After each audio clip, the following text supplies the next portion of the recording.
I want to put two men in a room together because the contrast is the clearest illustration of what we're actually talking about. Jack Welch became CEO of General Electric in 1981. What he built over the next 2 decades was the most celebrated short cycle machine in American corporate history. 80 consecutive quarters of hitting or beating Wall Street's earnings expectations, an unprecedented streak. GE became the most valuable company in the world. Welch was on the magazine covers. His methods were copied in boardrooms across America and Europe.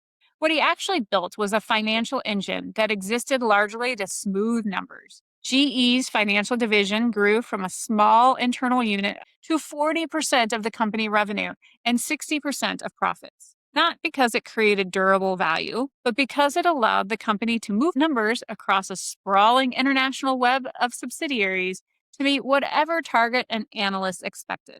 Meanwhile, real manufacturing got hollowed out. Long horizon R&D got cut, factories got sent overseas. The quarterly machine ran beautifully for 20 years. When the 2008 financial crisis hit, the overextension into subprime mortgages and short-term financial products turned catastrophic.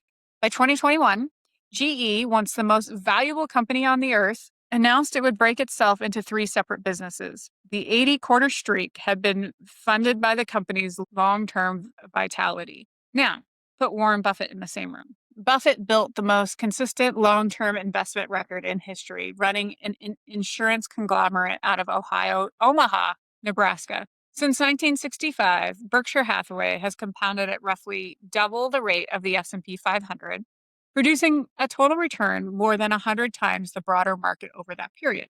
But here's what most people skip when they tell the Buffett story. He didn't just think longer, he built differently. Berkshire issues no quarterly earnings guidance. Buffett tells shareholders explicitly not to fixate on year-to-year marks.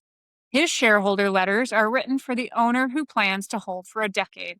And critically, Berkshire's shareholder base self-selects for long-term orientation, which means Buffett has never once managed activist pressure for a quarterly beat. He didn't build stronger willpower, he built different architecture. That distinction is the entire argument.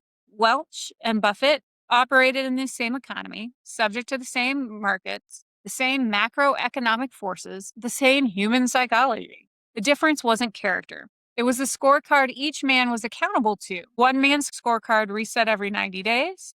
The other man's scorecard reset every decade. The scorecard chose the strategy, not the other way around.